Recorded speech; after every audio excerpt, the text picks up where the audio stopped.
새벽은 늘 비슷한 얼굴로 오는 것 같지만 사람마다 그 새벽의 무게는 전혀 다르다. 1979년 봄 서울 변두리의 한 언덕마을.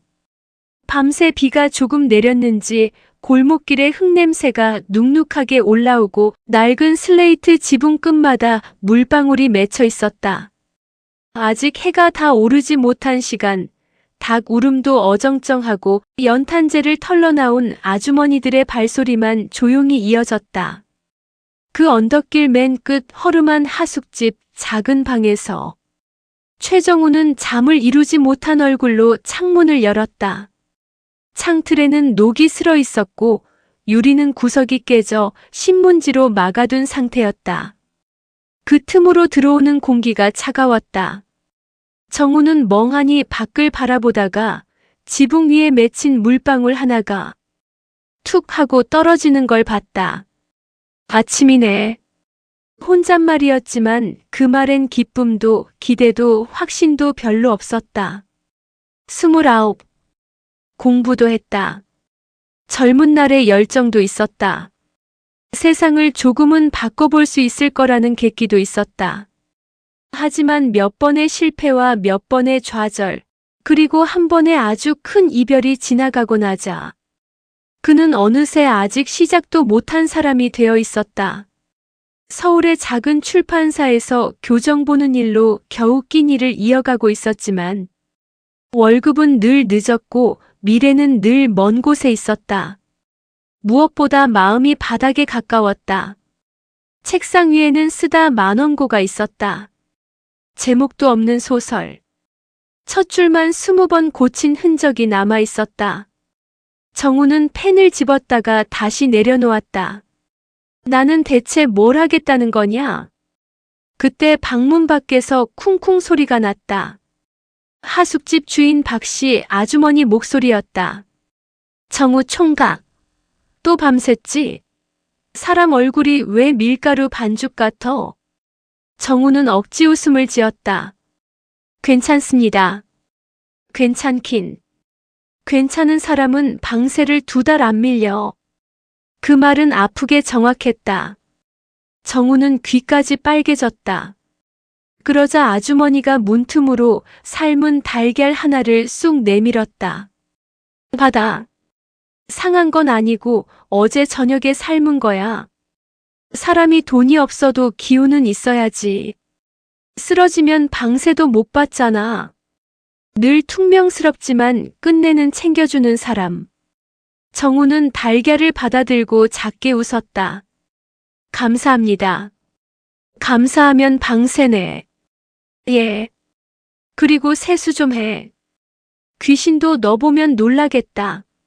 아주머니가 내려가고 나서야 정우는 피식 웃었다. 그 웃음은 며칠 만에 나온 웃음이었다. 그날 오전 정우는 종로 쪽 출판사로 향했다. 전차와 버스를 갈아타는 돈이 아까워 절반은 걸었다. 거리엔 출근하는 사람들로 바빴고 빵집 앞엔 고소한 냄새가 퍼졌고 구두 닦기 소녀는 익숙한 손놀림으로 손님 구두를 문질렀다. 사람들은 저마다 급했고 정우만 세상에서 한 박자 늦게 걷는 기분이었다. 출판사에 도착하니 사무실은 벌써 전쟁터였다. 편집장은 책상 위 원고 더미를 두드리며 소리쳤다. 최정우 씨, 이건 교정 본 거야? 낙서한 거야? 여기 오탈자 표시보다 한숨 쉰 흔적이 더 많아. 정우는 고개를 숙였다. 죄송합니다. 죄송하면 오늘 안에 끝내.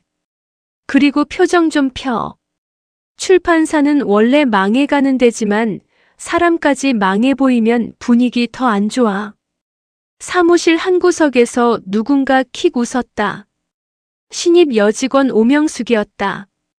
명숙은 둥근 안경을 썼고 말은 또박또박했으며 웃을 때는 꼭 한 번 참았다가 늦게 웃는 버릇이 있었다. 점심 무렵 그녀가 정우 책상 앞에 와서 말했다.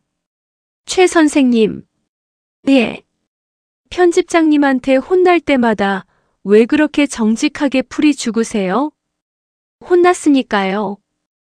보통은 속으로 욕이라도 하잖아요. 정우는 잠시 생각하다가 대답했다. 욕할 기운이 없습니다. 명숙은 결국 웃음을 터뜨렸다. 참 이상한 분이네. 칭찬은 아니죠? 아마도요. 그날 두 사람은 처음으로 같이 국밥을 먹었다. 명숙은 국밥집에서 파를 유난히 많이 넣는 사람이었고 정우는 뜨거운 국물을 식히지도 못하고 급하게 먹다가 혀를 대는 사람이었다. 야, 거봐요. 또, 뭘 또입니까? 급하지도 않은데 늘 급한 사람 같아요. 그 말에 정우는 대꾸하지 못했다. 정확했기 때문이다. 그는 늘 마음이 급했다. 무언가를 이루기엔 늦은 것 같고 남들보다 뒤처진 것 같고 내가 여기서 이러고 있는 동안 세상은 자꾸 앞으로 가는 것 같았다.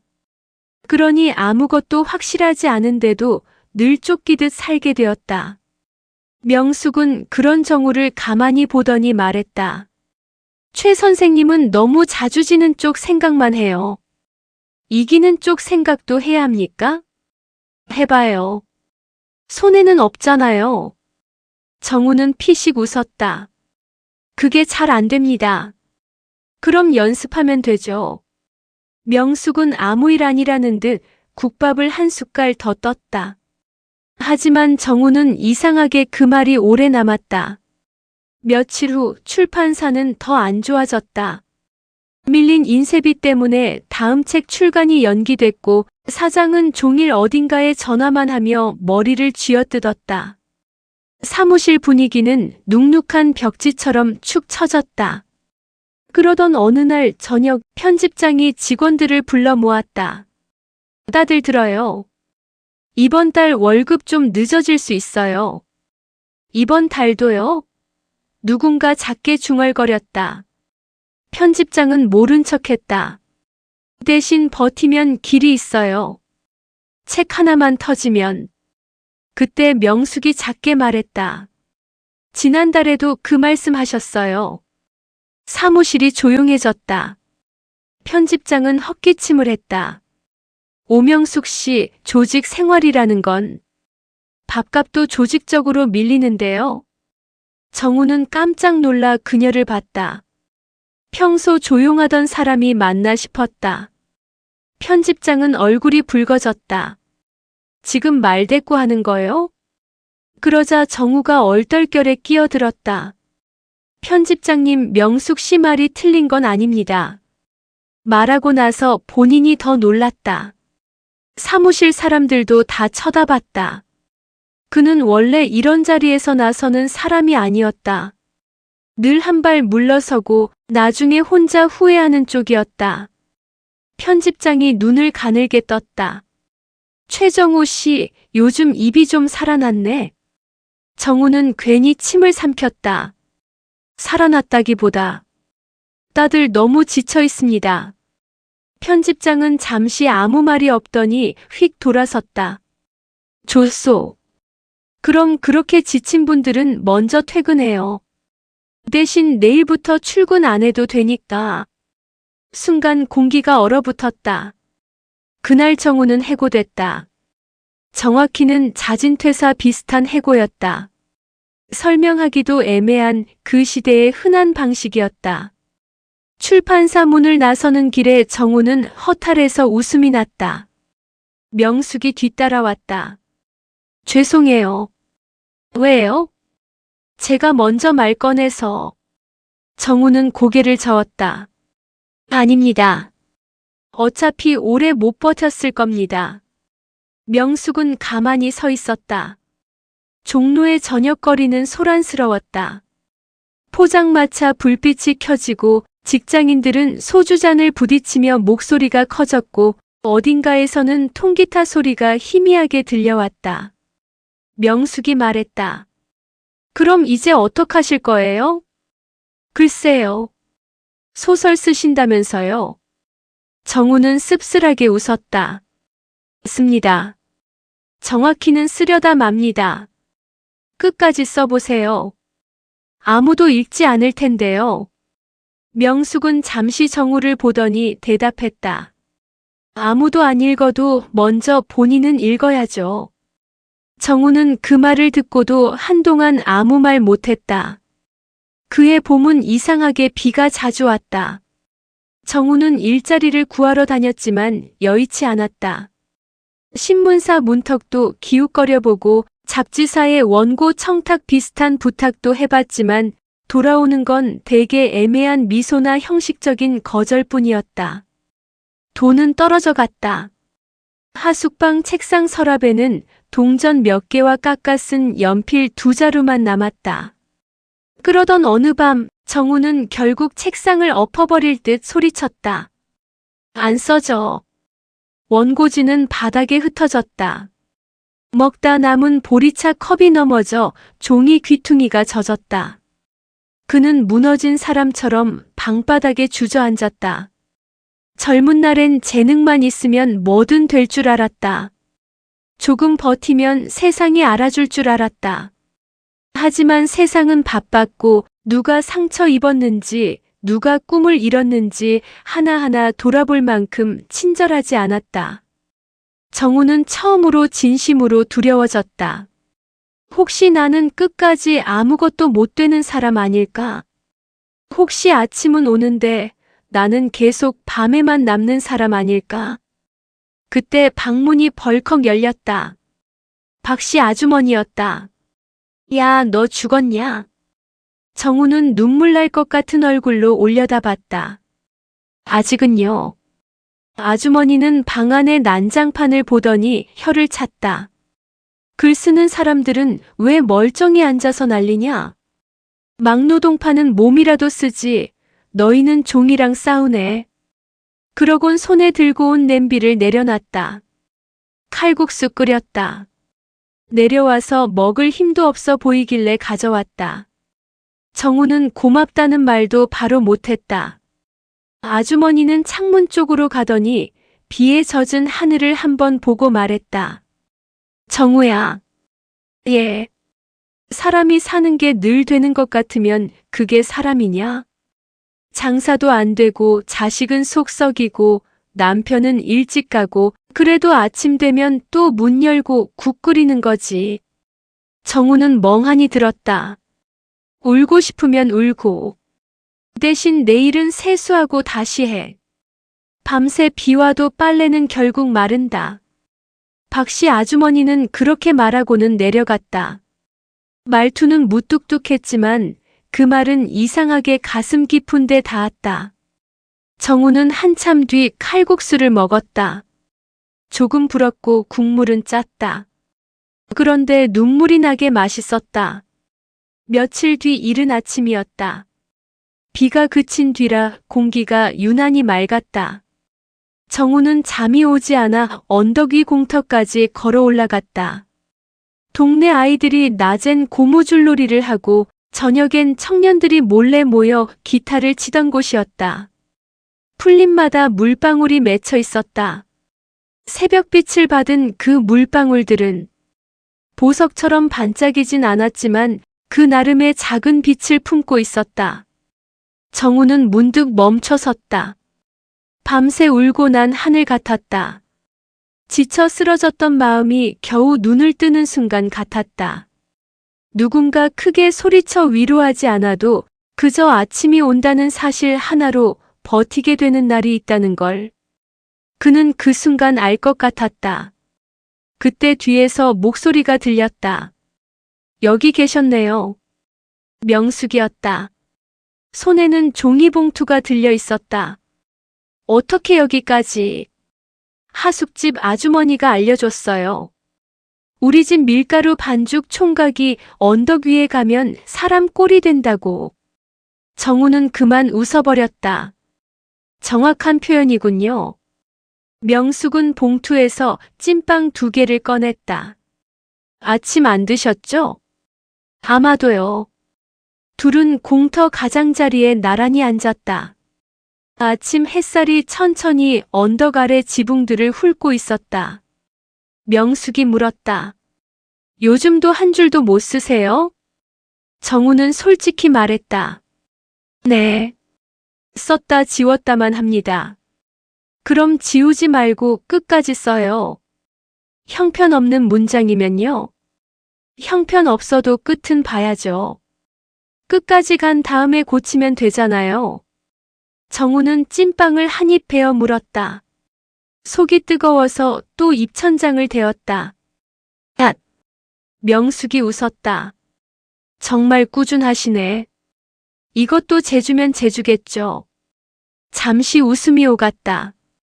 아주 작은 웃음이었지만 정우는 오랜만에 자기 안에 무거운 돌덩이가 조금 옮겨지는 느낌을 받았다.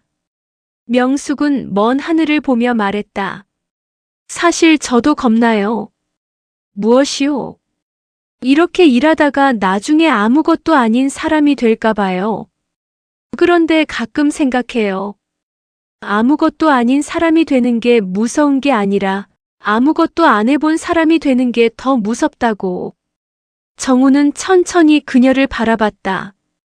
그 말은 지금껏 자신이 피하고만 있던 정답 같았다. 그날부터 정우는 쓰기 시작했다. 대단한 걸 쓰겠다는 마음을 버렸다. 세상을 놀라게 할 작품을 쓰겠다는 허세도 버렸다.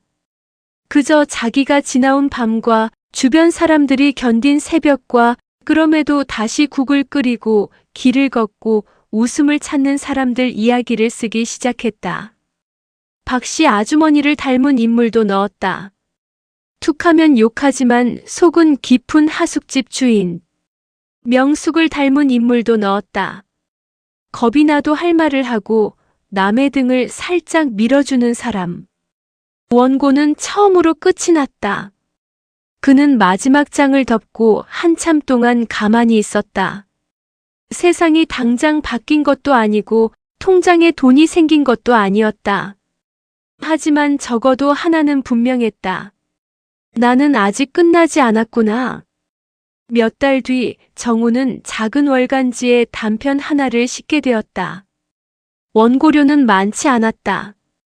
기껏해야 방세 밀린 것 조금 메우는 정도였다. 그날 그는 하숙집으로 돌아와 박씨 아주머니에게 봉투를 내밀었다. 아주머니, 방세 일부입니다. 아주머니는 봉투를 받아들고도 시큰둥한 척했다. 겨우 이거. 죄송합니다. 됐다. 그래도 이제 종이 쪼가리가 밥값은 하는구만. 그러더니 돌아서서 중얼거렸다. 우리 하숙집에서 작가 난다더니 굶어 죽는 줄 알았네. 정우는 웃었다. 명숙은 그날 저녁 그 월간지를 들고 와 페이지를 펼쳐 보이며 말했다. 최 선생님. 예. 이 문장 좋아요. 그녀가 손가락으로 짚은 대목은 짧았다. 긴 밤은 사람을 울게 하지만 새벽의 한 방울은 다시 걷게 만든다. 정우는 조금 부끄러워 고개를 긁적였다. 유난스럽지 않습니까? 조금요. 역시 그렇죠. 그래도 좋아요. 두 사람은 웃었다. 세월은 그 뒤로도 쉽게만 흐르지 않았다. 정우는 금세 유명해지지 않았다. 잘 풀리는 듯 하다가도 다시 막혔고 쓸쓸한 계절은 몇 번이고 찾아왔다. 명숙 역시 다른 출판사로 옮기며 고생을 많이 했다. 하지만 둘은 가끔 같은 아침을 기억했다. 비가 그친 뒤 언덕 공터에 풀잎에 맺혀있던 물방울. 그 작고 맑은 것들이 한 사람을 다시 살게 할 수도 있다는 사실을. 몇 년 뒤 정우는 첫 소설집을 냈고 그 책의 첫 장 헌사에는 이렇게 적었다. 긴 밤을 견디는 모든 사람들에게, 그리고 새벽에 찐빵을 나눠준 사람에게. 명숙은 그걸 보고 한참 웃다가 끝내 눈시울을 붉혔다. 찐빵이 이렇게 문학적이 될 줄은 몰랐네요. 정우도 웃으며 대답했다. 그날 너무 뜨거웠습니다. 또 데웠죠? 여전히요. 그건 평생 안 고쳐지겠네요. 대신 다른 건 좀 고쳐졌습니다. 뭐가요? 정우는 잠시 창밖을 보았다. 이른 아침이었다. 밤사이 내린 비가 그치고 나뭇잎 끝마다 작은 물방울이 매달려 있었다. 아침이 와도 못 볼 때가 있었는데 이젠 보입니다. 명숙은 아무 말 없이 그의 옆에 섰다. 세상은 여전히 완벽하지 않았고 사람 사는 일은 여전히 고단했다. 누군가는 실패했고 누군가는 헤어졌고 누군가는 오늘도 먹고 살기 위해 허리를 굽혔다. 그래도 아침은 온다. 누구에게나 똑같이 밝지 않을지라도 누구에게나 대단한 기적은 아닐지라도 젖은 풀잎 위에 맺힌 작은 물방울 하나만큼의 희망은 끝내 남겨둔 채로 온다. 정우는 그 아침을 오래 바라보았다. 젊은 날 그는 큰 빛만 비친 줄 알았다. 세상을 뒤집는 열정, 모두를 놀라게 하는 성공, 한순간에 삶을 바꾸는 기적 같은 것들. 하지만 이제는 알았다. 사람을 다시 일으키는 건 대개 그렇게 거창한 것이 아니었다. 밤새 울다 지친 사람 곁에 놓인 뜨거운 국 한 그릇, 툭 던지는 듯 하지만 버티라는 말 한마디, 입천장을 대면서도 같이 웃게 되는 찐빵 하나, 그리고 비 그친 새벽 풀잎 끝에 맺힌 작고 맑은 한 방울. 그 한 방울이면 사람은 또 하루를 살아낼 수 있었다. 그래서 정우는 마음속으로 조용히 중얼거렸다. 아직 괜찮다. 아직 끝난 게 아니다. 밤은 길었지만 나는 결국 이 아침을 보았다. 그리고 그 아침은 누군가의 노래처럼 조용히 세상 위에 내려앉고 있었다.